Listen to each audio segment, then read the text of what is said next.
আলোকিত হয়ে যাবে। আপনাকে একদম সত্যিকারের হনুমানের মতোই লাগছে। দেখলে, এটাই হলো আমার বিশেষত্ব। আমি কিন্তু সত্যি হনুমান নই। আচ্ছা, আপনার গ্রামের নাম কি?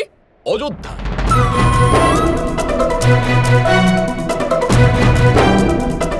অযোধ্যা? কিন্তু এটা তো শ্রী রামচন্দ্রের গ্রাম, তাই না?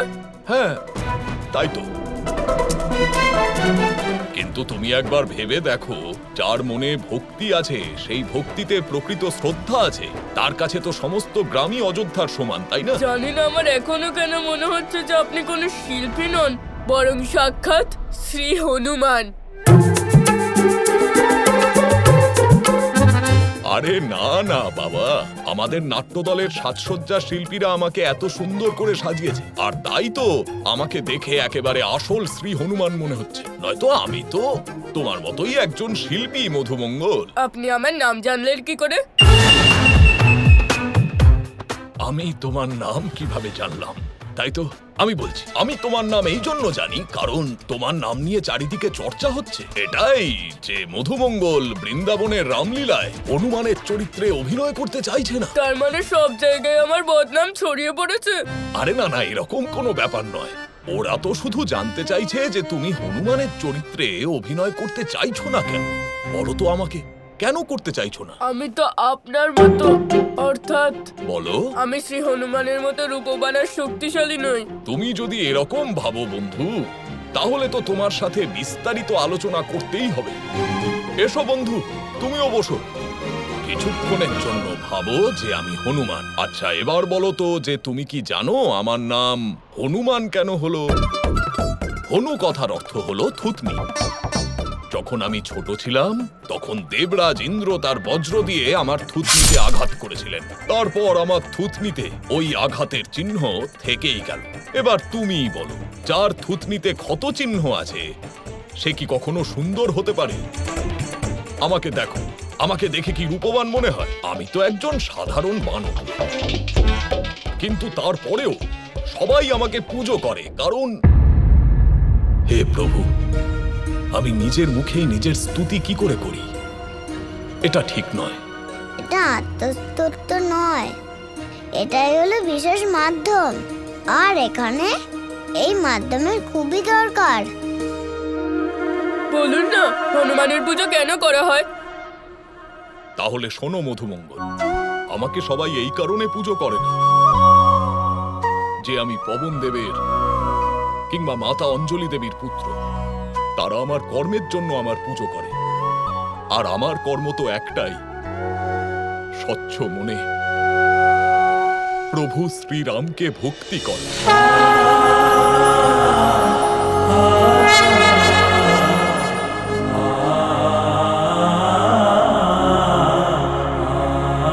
তুমি এখনো বুঝতে পারোনি, আমি আরো বিস্তারিতভাবে বলছি।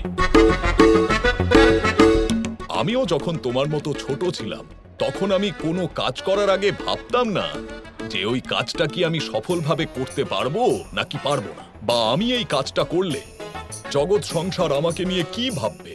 তুমিই বলো, যদি কোনো কাজ করার আগেই আমাদের মনে সংশয় কাজ করে, তাহলে তো বিশ্ব ব্রহ্মাণ্ডের কোনো কাজই হবে না।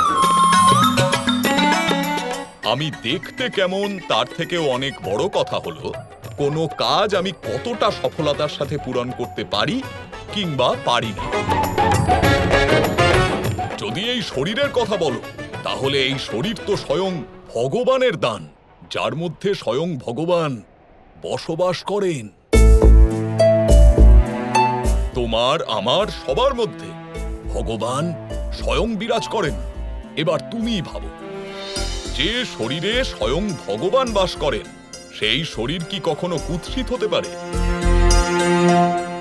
আর এমনিতেও তোমাকে দেখেই মনে হয় যে তুমি খুবই বুদ্ধিমান।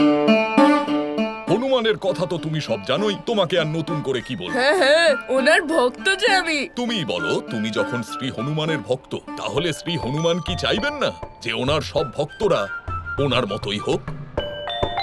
উনি যেমন ভাবে শ্রীরামের সেবা করেন, ঠিক তেমন ভাবেই ওনার ভক্তরা অভিনয়ের ছলেই হোক না যেন প্রভু শ্রীরামের সেবা করেন। আর তোমার বন্ধুরাও তো তাই চায়।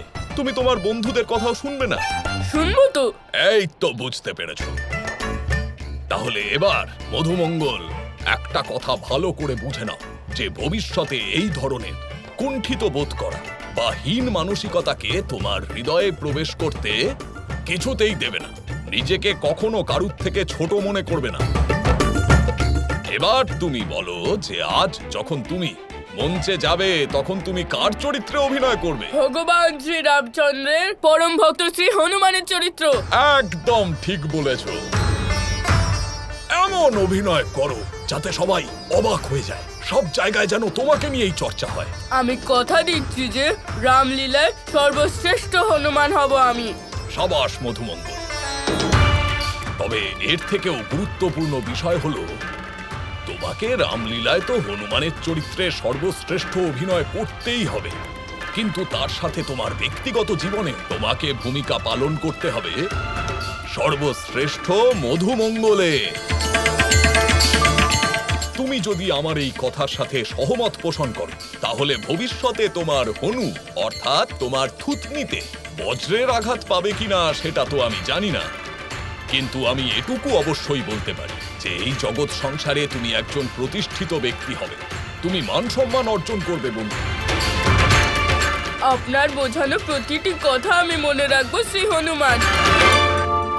ক্ষমা করবেন, আপনার নামই তো জানা হয়নি। আপনার নাম কি?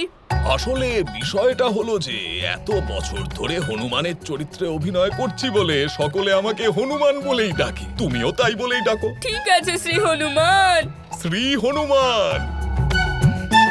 আমি এক্ষুনি আমার বন্ধুদের কাছে যাব আর কি ওদের সুখবরটা দেব যে আমি শ্রী হনুমানের চরিত্রে অভিনয় করব। খুব ভালো কথা।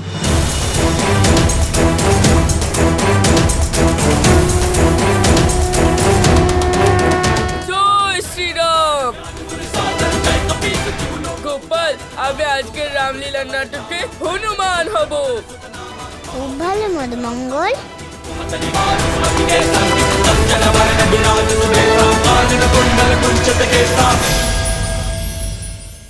আপনাকে অনেক অনেক ধন্যবাদ হনুমান।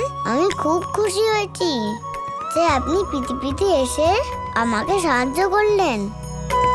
এ আপনি কি বলছেন প্রভু?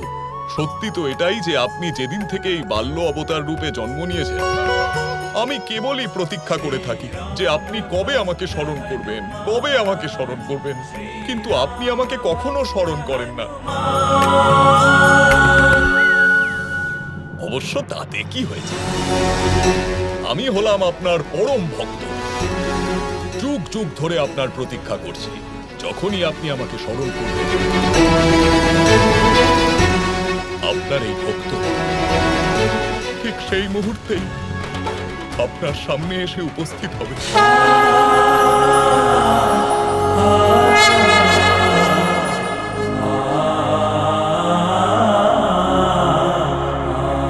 আচ্ছা প্রভু, এবার আজ্ঞা দিন। জয় শ্রীরাম।